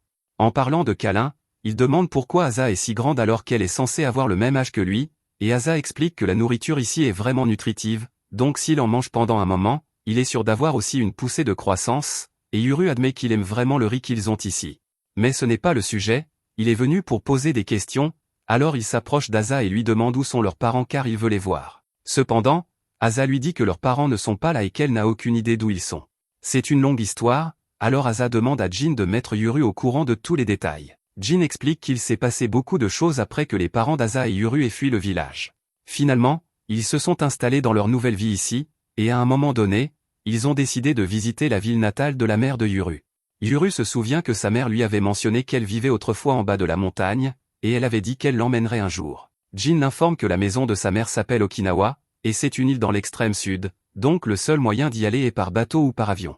Pour autant que les habitants de sa région sachent, elle avait disparu dans les montagnes alors qu'elle faisait de la randonnée et n'était jamais revenue, donc ils pensaient tous qu'elle était morte. La mère de Yuru voulait leur faire savoir qu'elle allait bien, alors elle et le père d'Asa et Yuru ont confié Asa aux soins des Kagamore et ont pris un avion pour lui rendre visite. Cependant, lorsque l'avion a atterri, ils avaient disparu. Yuru demande comment c'est possible, mais ils ne sont pas sûrs car quand l'avion a décollé, ils étaient bien à bord, donc ils ont dû disparaître pendant le vol. Ils avaient un garde maniant un démon avec eux pour les protéger, mais lui aussi a disparu. Yuru pense que le garde pourrait être impliqué, et Jin ne nie pas cette possibilité, mais ils n'ont aucun moyen de le savoir pour l'instant. Yuru crie après Asa et lui demande comment elle a pu s'allier avec des gens qui ont permis la disparition de leurs parents. Mais elle fait toujours entièrement confiance aux Kagamore car après avoir quitté le village, ils étaient constamment la cible d'assassins, donc si les Kagamore ne les avaient pas recueillis, ils seraient probablement morts il y a longtemps. Pendant que tout cela se passe, un groupe inconnu se prépare à attaquer le domaine Kagamore, et ils pensent que c'est l'occasion parfaite car non seulement les deux jumeaux sont présents, mais Gabi et Jin sont tous deux blessés, donc ils ne pourront pas riposter. Ils hésitent encore un peu car les démons de Yuru sont assez forts et Asa est assez puissante en elle-même. Mais ses pouvoirs devraient être plus faibles la nuit, alors ils décident de lancer leur attaque. Soudain, gauche et droite sentent quelque chose approcher, alors ils regardent par la fenêtre et voient deux démons du groupe de Yoon et compagnie foncer sur eux. Pendant ce temps, Gabi dort toujours profondément, alors Tête essaie de la réveiller car il y a un danger à proximité.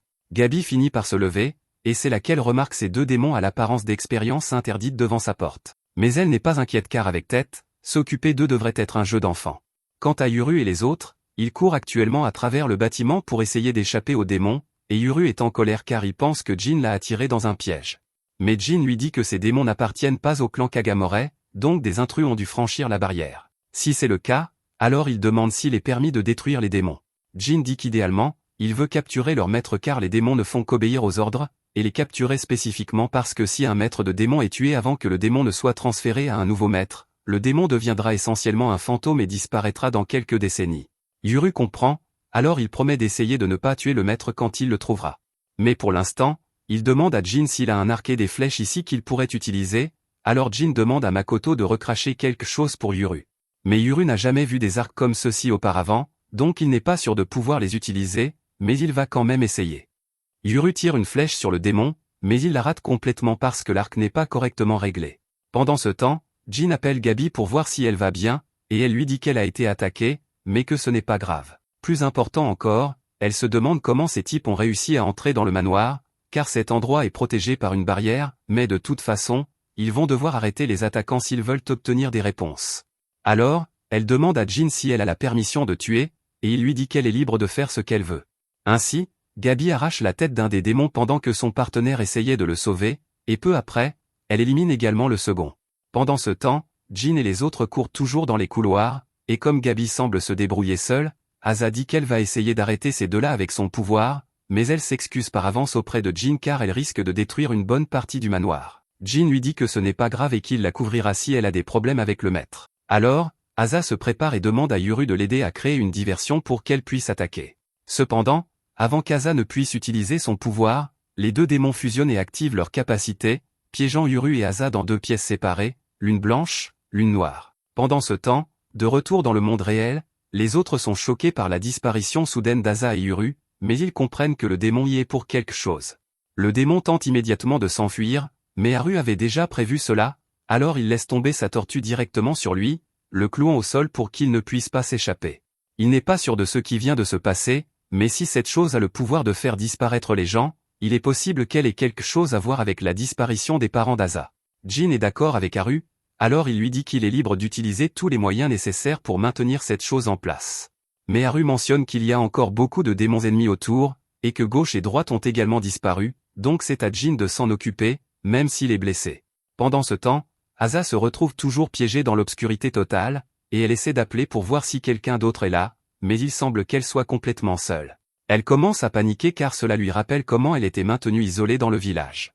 Cependant, Avant qu'elle ne fasse une crise de nerfs, Droite prend la parole et lui dit qu'elle n'est pas la seule ici. Droite est surpris par l'obscurité ici car même lui ne voit rien, mais il peut encore se repérer par l'odorat, et d'après ce qu'il perçoit, Asa a une odeur de peur. Il lui demande si elle a peur du noir ou quelque chose comme ça, et Asa admet qu'elle déteste être seule dans des endroits sombres. Alors, Droite lui tapote la tête et lui assure qu'il n'y a pas lieu d'avoir peur car elle n'est pas seule. Cela fait beaucoup de bien à Asa, mais elle est toujours très inquiète pour Yuru, alors elle demande à Droite si Yuru est quelque part ici aussi. Droite lui dit qu'il ne sent personne d'autre dans cette zone, donc ils sont probablement les seuls ici, mais il ne pense pas qu'il y ait lieu de s'inquiéter car Gauche devrait être avec Yuru. D'ailleurs, il est venu du côté d'Asa spécifiquement parce qu'il voulait lui parler. Asa est surprise de l'entendre dire cela, mais Droite lui rappelle le moment où ils se sont rencontrés pour la première fois au village. Elle a essayé d'utiliser son pouvoir sur lui, mais il l'a arrêté, et depuis qu'il est venu dans ce manoir, elle ne lui a pas adressé un seul mot. Donc, il est sûr qu'elle a dû réaliser qu'il est son ennemi naturel. Asa admet qu'elle l'a réalisé, et elle se souvient avoir entendu ses parents mentionner que Gauche et Droite ont la capacité d'arrêter la rupture et d'empêcher les pouvoirs de devenir incontrôlables. Donc, cela signifie que si Yuru acquiert un jour le pouvoir du sceau, alors Gauche deviendra également son ennemi naturel. Pendant ce temps, Gauche vient de tomber du ciel et atterrit juste à côté de Yuru, ce qui le surprend un peu.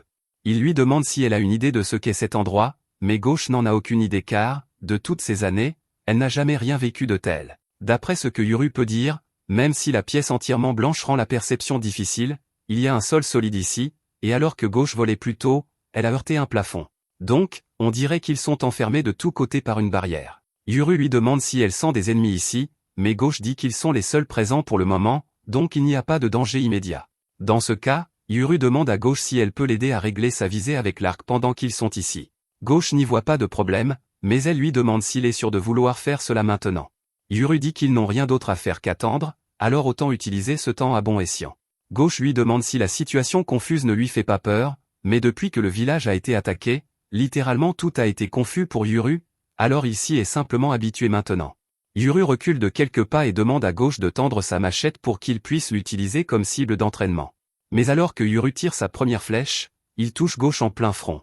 Yuru lui demande pourquoi elle n'a pas au moins essayé d'esquiver la flèche si elle pouvait voir qu'elle allait la toucher, mais Gauche dit qu'elle n'a pas pensé que ce serait un problème puisque son corps est aussi dur que la pierre. Yuru comprend cela, mais il se sent quand même mal d'avoir touché Gauche, alors il essaie de régler sa visée le plus rapidement possible. Gauche lui demande s'il n'est pas inquiet pour Asa, mais Yuru dit qu'il n'y a pas besoin de s'inquiéter car, s'il s'agit d'une barrière, elle devrait pouvoir utiliser son pouvoir de rupture pour sortir d'un moment à l'autre. Pendant ce temps, à l'extérieur, Asa vient de briser son chemin hors de la barrière du démon, et elle procède ensuite à briser le contrat du démon avec son maître avant de s'enregistrer comme la nouvelle maîtresse du démon. Les démons semblent parfaitement satisfaits du nouvel arrangement, alors ils acceptent Asa comme leur nouvelle maîtresse. Asa leur demande alors s'ils ont par hasard aussi avalé Yuru, et lorsque les démons confirment, elle leur dit de le recracher immédiatement. Une fois Yuru et Gauche libérés, ils ciblent immédiatement les démons, mais Asa leur dit d'arrêter car ils ne sont plus des ennemis. Yuru demande une explication claire, alors Asa et Haru expliquent qu'elle a déjà formé un contrat avec le démon, et puisque celui-ci a le pouvoir de faire disparaître les gens, son ancien maître pourrait savoir quelque chose sur leurs parents. Cela suffit à Yuru, alors il demande comment ils vont trouver le type, et Asa demande simplement au démon de dénoncer son ancien maître pour elle. Le démon accepte volontiers et montre du doigt le type caché derrière ce mur. Alors qu'Asa a du mal à le repérer parce qu'il fait noir là-bas, Yuru ne perd pas de temps et lui plante une flèche dans l'épaule. Pendant ce temps, de l'autre côté du manoir, Jin est occupé à s'occuper du reste des intrus, et jusqu'à présent, il n'a pas eu beaucoup de difficultés car tous ces types ont été de parfaits faibles. Il retrouve bientôt Gabi, et ils ont tous les deux à peu près fini avec les personnes qu'ils ont rencontrées jusqu'à présent. Mais soudain, un type qui se cachait à proximité est touché par une flèche, et maintenant qu'ils l'ont vu, Jin s'apprête à l'achever. Cependant, comme le type est désarmé et a déjà perdu ses démons, il décide plutôt de le capturer vivant. Pendant ce temps, Yuru est assis sur le toit en attendant sa prochaine victime, et pendant une seconde, il aperçoit quelque chose dans les buissons là-bas. Mais il ne voit aucun mouvement maintenant, alors il décide de passer à autre chose. Il s'avère qu'il y avait vraiment quelqu'un caché dans les buissons, et ce type est au-dessus du lot.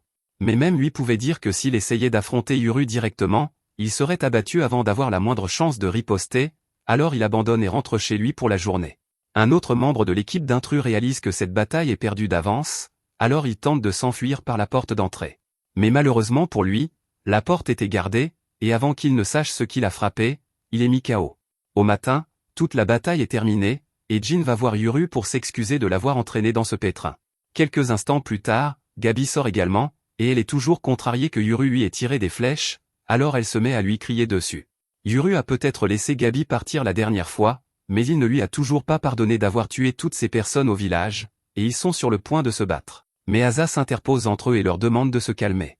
Elle dit à Gabi de ne pas antagoniser Yuru car il a beaucoup aidé à arrêter les intrus, et Gabi peut clairement le voir, alors elle décide de le laisser tranquille pour l'instant. Passons à des questions plus pressantes, ils doivent encore obtenir le maximum d'informations de ces types, alors ils commencent à poser des questions. D'abord, il s'approche du type que Yuru a touché à l'épaule et lui demande pourquoi il a attaqué. Il explique qu'on lui a simplement offert beaucoup d'argent pour capturer les jumeaux, et à part cela, il ne sait rien d'autre sur la mission. Les autres ne pensent pas que le type soit honnête, alors Haru intensifie un peu les tactiques d'interrogatoire et place sa tortue sur les genoux du type, ce qui fait très mal. Le type jure qu'il ne sait vraiment rien de la mission car c'était un travail unique, et la personne qu'il a recruté était juste un type barbu avec une veste de camouflage, et il n'avait jamais rencontré personne d'autre de cette équipe avant aujourd'hui.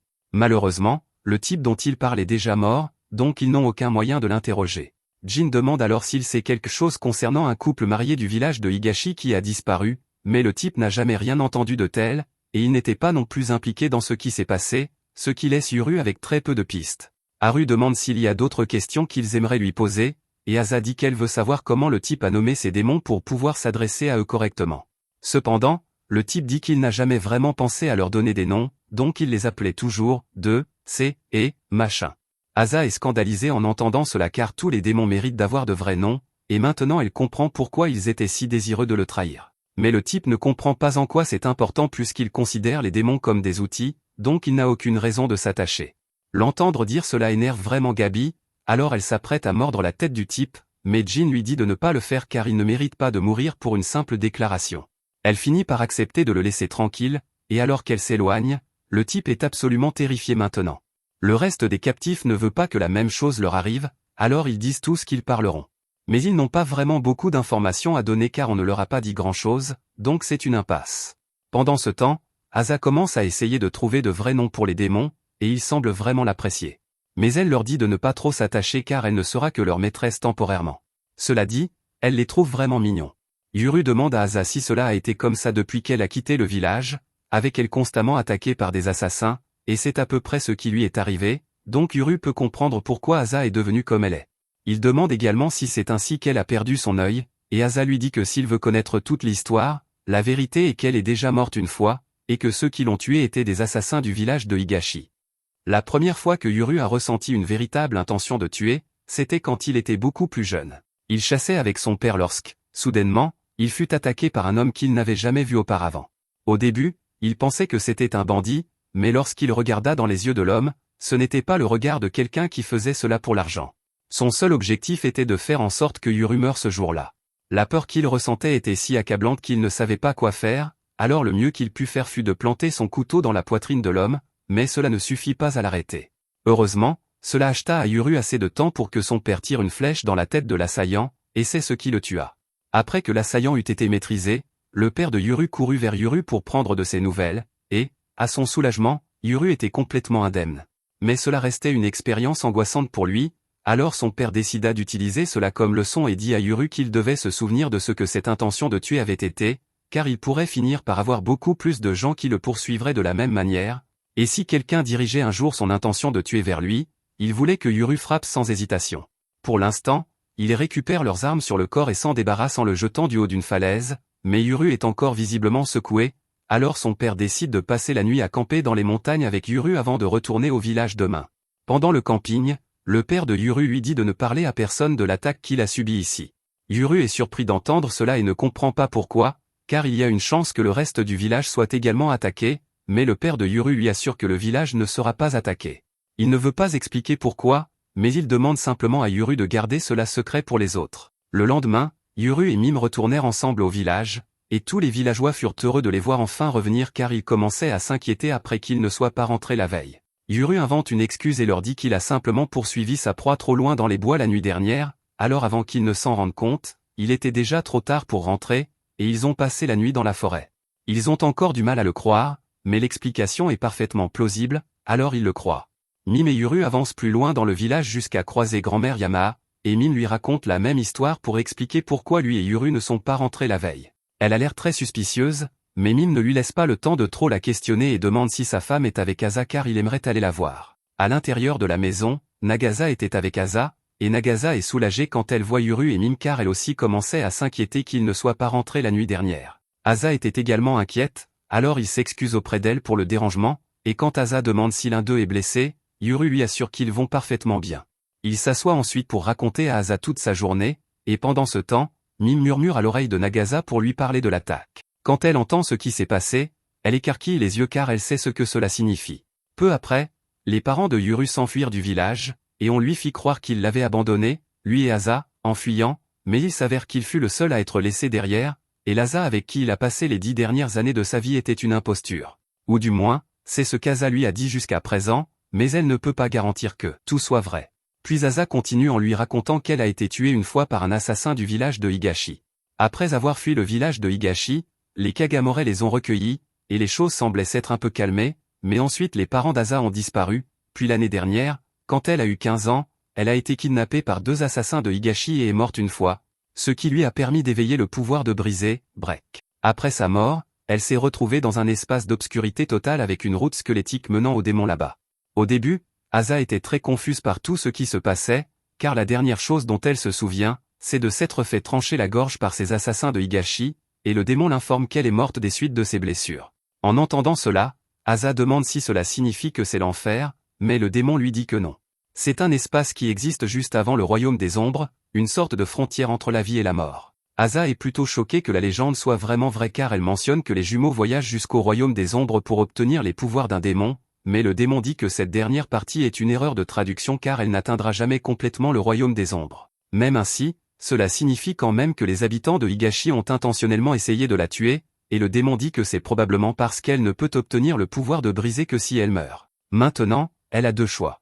Elle peut accepter le pouvoir de briser et être ranimée, ou choisir de rester morte. Si c'est le cas, tout ce qu'elle a à faire est de quitter le chemin et de tomber dans le royaume des ombres. Cependant, si elle choisit d'accepter le pouvoir de briser, elle pourra briser n'importe quoi, comme la tête d'un commandant ennemi ou des barrières invisibles. Avec ce genre de pouvoir, elle pourrait même devenir une héroïne, mais cela n'est pas sans inconvénient. Parce qu'à partir du jour où elle éveille le pouvoir, elle sera entourée de gens qui souhaitent utiliser son pouvoir pour leurs propres objectifs égoïstes. Ainsi, elle pourrait finir par vivre un enfer sur Terre sans échappatoire. Mais Asa dit que sa vie ne pourrait guère devenir pire qu'elle ne l'est déjà. Sa mère et son père ont déjà été kidnappés à cause d'elle, et si elle n'était pas née, rien de tout cela ne serait arrivé. Mais en disant cela, elle réalise que Yuru est dans le même bateau qu'elle, alors elle demande au démon ce qui lui est arrivé. Le démon lui dit qu'il ne sait pas où est Yuru ni comment il va, car il va aller à l'endroit où se trouve le pouvoir du sceau, s'il, pas ici. Asa ne supporte pas l'idée de mourir sans savoir si Yuru est en sécurité ou non, surtout qu'il va avoir des assassins à ses trousses, tout comme ils l'ont fait avec elle à un moment donné, alors elle ne peut pas encore se laisser mourir. Elle choisit d'accepter le pouvoir de briser, et de retour dans le monde réel, nous voyons Asa tenu captive dans une pièce sombre et vide par les assassins du village de Higashi. Ils venaient de trancher la gorge d'Asa et attendaient qu'elle ressuscite selon la légende, mais cela a fait un certain temps, et ils commencent à craindre d'avoir raté le rituel. Ils sont sûrs qu'elle est la bonne petite fille car ils se souviennent l'avoir vue enfermée dans cette cage sombre quand elle était encore au village, mais si elle n'a pas encore ressuscité, alors cela doit signifier qu'ils ont mal fait quelque chose. Ils commencent à paniquer d'abord, mais ensuite ils se souviennent qu'ils ont encore Yuru, et il a été complètement lavé par le village de Higashi, donc il fera tout ce qu'ils lui diront tant qu'ils utilisent cette fausse Asa pour le forcer. Mais juste au moment où ils disent cela, Asa reprend conscience, et elle n'apprécie guère que ces deux-là parlent d'utiliser son frère de cette manière. Alors elle active le pouvoir de briser pour se libérer des cordes autour de ses poignets, et dès que ses mains sont libres, elle brise les 2 assassins d'un seul coup de poing.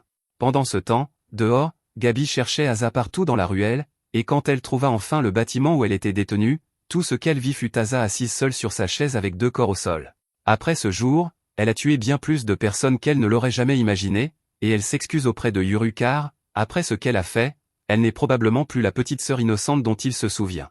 Pendant qu'Asa et Yuru continuent de parler, Gabi retourne dans sa chambre pour chercher ce qu'il reste de ces 2 démons qu'elle a tués, et après avoir trouvé leur reste, elle leur offre une sépulture convenable dans le jardin pour leur rendre hommage. Au même moment, les autres membres du clan nettoient les taches de sang de la bataille. Mais soudain, on frappe à la porte d'entrée, et quand ils ouvrent pour voir qui c'est, ils trouvent Dora qui les attend. Il s'excuse joyeusement d'être venu si tôt le matin, se présente et dit qu'il est venu chercher Yuru. Ils appellent immédiatement Jin et l'informent qu'un membre du clan Tadra est là car ils ne savent pas comment réagir à la situation. Jin est aussi surpris qu'eux, mais Yuru s'attendait un peu à ce que Dora vienne le chercher tôt ou tard car il a été absent toute la nuit et ne l'a même pas prévenu avant de partir. Jusqu'à présent, Asa lui a dit qu'elle faisait entièrement confiance au clan Kagamore, mais Jin a également dit que le clan Kagamore était une vraie plaie dans le dos, et il a aussi des liens avec le village de Higashi, qui lui a menti pendant des années et a tenté de tuer Asa. Il ne sait pas à qui faire confiance dans cette situation, alors il décide qu'il serait préférable d'entendre les deux parties en même temps. Ainsi, il demande à Jin si Dora peut venir à la porte principale pour qu'ils puissent tous parler ensemble. Jin dit aux gardes d'emmener Dora à la porte principale et leur ordonne de ne pas l'attaquer quoi qu'il arrive, même s'il est un Tadra. Le groupe se dirige ensuite vers l'entrée principale pour rencontrer Dora, mais en chemin il croise Azuma, et il voit que le manoir est assez endommagé, alors il se demande comment c'est arrivé.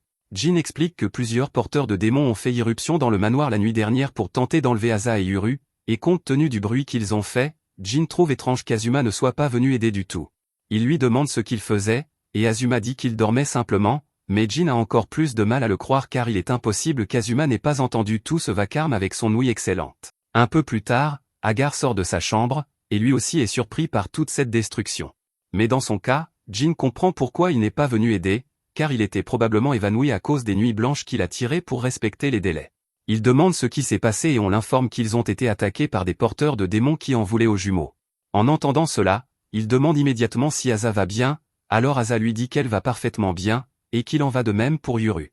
Agar est ravi d'avoir enfin la chance de rencontrer le deuxième jumeau, mais juste au moment où il se présente à Yuru, il voit gauche et droite le fixer, et il est absolument terrifié car ils ont l'air très effrayants. Ils arrivent finalement devant le manoir, et quelques instants plus tard, la voiture du patron s'arrête car il est enfin de retour. Mais à la surprise de tous, il voit Dora descendre de la voiture avec lui. Dora explique qu'il est tombé sur le patron des Kagamore à la porte principale, alors il lui a proposé de le raccompagner puisqu'il est le tuteur de Yuru.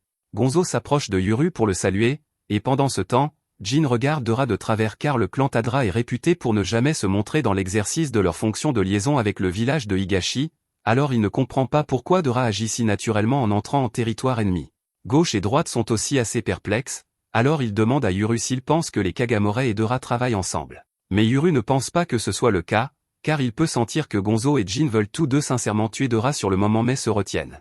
Néanmoins, leur relation n'a pas vraiment d'importance pour l'instant, alors Yuru va droit au but et demande à Dora pourquoi il ne lui a pas dit qu'il peut obtenir le pouvoir du sceau s'il meurt, comme Asa l'a fait, et il a la même question pour gauche et droite car ils devaient être au courant aussi et ne lui ont rien dit. Dora admet qu'il a intentionnellement caché cette information à Yuru, mais c'est parce qu'il est un frère attentionné et bienveillant, si quelqu'un utilisait Asa comme appât pour le faire chanter, sachant qu'il pourrait obtenir un pouvoir en mourant, Yuru n'hésiterait probablement pas à se tuer, et savoir qu'on peut mourir une fois et s'en sortir rend beaucoup plus facile l'imprudence.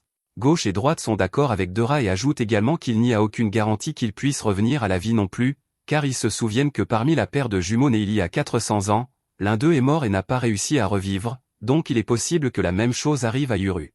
Cette révélation a rendu tout le monde assez tendu, alors pour détendre un peu l'atmosphère, Gonzo invite tout le monde à l'intérieur pour le petit déjeuner et promet même de ne pas empoisonner la nourriture de Dora pendant qu'il est là, alors Dora accepte la proposition.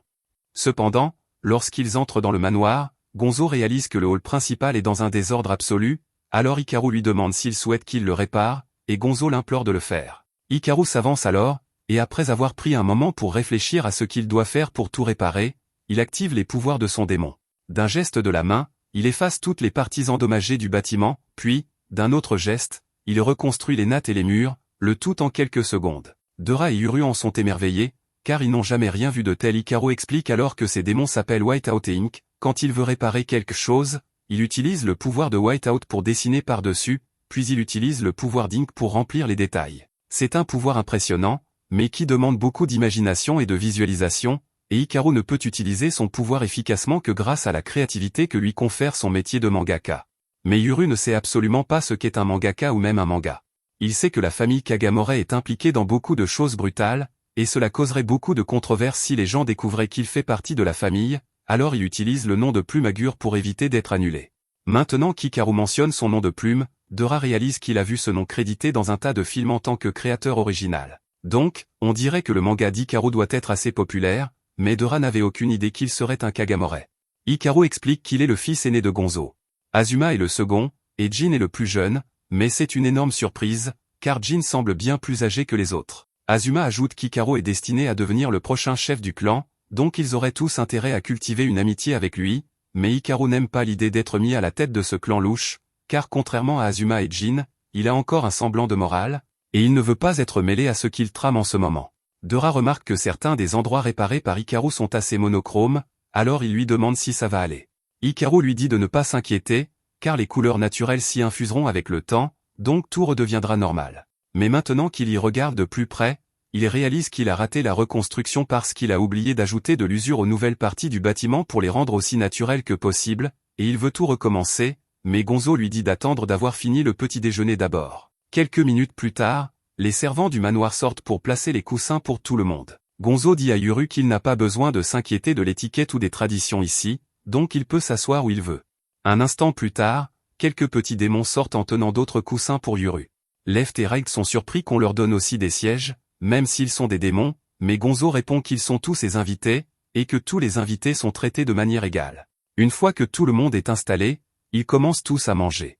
Jin est le premier à briser le silence en demandant à Dora comment il a fait pour savoir que Yuru était ici, mais Dora répond que c'est un secret professionnel, donc il ne peut pas le dire. Jin mentionne alors le fait que le manoir a été attaqué par plusieurs porteurs de démons la nuit dernière, et il veut savoir si Dora en était l'auteur. Mais Dora nie toute implication, après tout, il n'a aucune raison de vouloir les attaquer. Jin trouve cela difficile à croire, d'autant que les assassins ont attaqué immédiatement après l'arrivée de Yuru, et cela ne peut pas être une coïncidence. De plus, Jin a entendu des rumeurs selon lesquelles le clan Tadra est spécialisé dans le franchissement des barrières, donc il pense que Dora est celui qui les a aidés à passer la barrière du manoir. Dora précise qu'il n'est entraîné qu'à franchir les barrières du village de Higashi, et qu'il n'a vraiment rien à voir avec cette attaque. Il demande également à Asa si elle va bien ici. Asa lui dit de ne pas s'inquiéter, car elle est bien nourrie ici, et plus important encore, le manoir est sûr, donc elle n'est pas attaquée par des assassins ici, même si la nuit dernière a été une exception. Il n'aime généralement pas laisser Asa sortir, car le risque que des assassins la poursuivent est élevé, mais pour les bilans médicaux, elle doit aller dans un hôpital ordinaire, ce qui la met en grand danger. En fait, c'est lors d'une de ses visites à l'hôpital qu'elle a été kidnappée par ces assassins du village de Higashi, et elle est toujours très en colère contre tout le stress que Higashi lui a infligé. Mais Dora lui dit de ne pas l'accuser, car ce n'est pas lui qui donne les ordres, néanmoins, il présente ses excuses pour tout ce que les extrémistes du village de Higashi lui ont fait subir. Juste à ce moment-là, Dora se souvient de quelque chose qu'il voulait savoir, alors il demande à Asa comment elle a géré la question du registre familial, car c'est compliqué de gérer une assurance sans registre. Mais Asa dit qu'elle n'en a pas. Sa mère était originaire d'ici, donc elle devait obtenir son registre éventuellement, mais ensuite ses parents ont été kidnappés. Dora est choquée d'apprendre que les parents d'Asa et Yuru sont portés disparus, et il devine qu'Asa pense que le village de Higashi est derrière tout cela. Mais il n'a jamais entendu parler de la disparition de leurs parents, et il est sûr que la communauté du village de Higashi qu'il connaît ne ferait jamais une telle chose. Gonzo demande si Dora s'attend vraiment à ce qu'il le croit, mais Dora rétorque que, pour autant qu'il sache, cela aurait pu être certains extrémistes du clan Kagamore qui ont mené l'attaque, car il a entendu dire que tout le monde dans le clan Kagamore n'est pas d'accord avec Gonzo. Et d'ailleurs, Dora aimerait savoir ce que Gonzo veut réellement faire des jumeaux. Gonzo explique qu'il croit sincèrement que le monde se passerait mieux de leur pouvoir, car il plonge toujours tout dans le chaos à chaque naissance des jumeaux. Il pense également qu'il serait préférable qu'Asa et Yuru soient la dernière paire de jumeaux, et pour cela, il serait préférable de se débarrasser du village de Higashi, car les jumeaux ne peuvent y naître qu'à cet endroit. Il considère que c'est un village misérable, prisonnier de valeurs dépassées, et puisque les Kagamore partagent leur sang, c'est leur responsabilité de les mettre au repos. Cependant, Azuma n'est apparemment pas d'accord avec l'opinion de son père, car il pense qu'il est de la responsabilité de ceux qui ont un grand pouvoir de gouverner le monde pacifiquement, sous supervision bien sûr. Dora demande s'il propose que ce soit les Kagamore qui prennent le contrôle de ce pouvoir, et c'est exactement ce qu'il veut dire. Il veut que le pouvoir de briser et de sceller continue d'exister, mais uniquement sous le contrôle d'une organisation appropriée. Tout cela est beaucoup à assimiler pour Yuru, alors d'abord, il veut remercier Left et Right, car quand il leur a demandé s'il était un être maudit dont le monde se passerait mieux, ils ont immédiatement répondu non, et cela l'a rendu heureux, car cela lui a donné le sentiment qu'il était acceptable de continuer à vivre. Il finit ensuite sa nourriture et remercie les Kagamore pour le repas, avant de pointer Asa du doigt et de dire qu'il ne lui a toujours pas pardonné ce qu'elle a fait à son village. Mais elle a l'habitude de s'excuser pour tout, même pour les choses qui ne sont pas de sa faute, alors il veut savoir qui la rend si honteuse d'elle-même qu'elle ressent le besoin de s'excuser pour tout. Il ne peut pas dire qu'il connaît toute l'histoire de la prophétie, mais il ne pense pas qu'il soit juste que les gens puissent dicter comment ils vivent leur vie simplement parce qu'ils sont les jumeaux destinés. Il veut donc être clair, peu importe qui vient l'attaquer, il ne fuira ni ne se cachera, mais quand il les attrapera, il s'assurera de les presser pour obtenir toutes les informations qu'ils ont. Après que Yuru a dit cela, Asa se lève et lui crie dessus pour sa témérité. Elle dit qu'il ne peut pas survivre sans fuir ni se cacher, et la seule raison pour laquelle il peut dire cela maintenant, c'est qu'il n'a pas vécu ce que c'est que d'être traqué à chaque seconde de chaque jour, alors elle lui dit qu'il est trop risqué de choisir de riposter.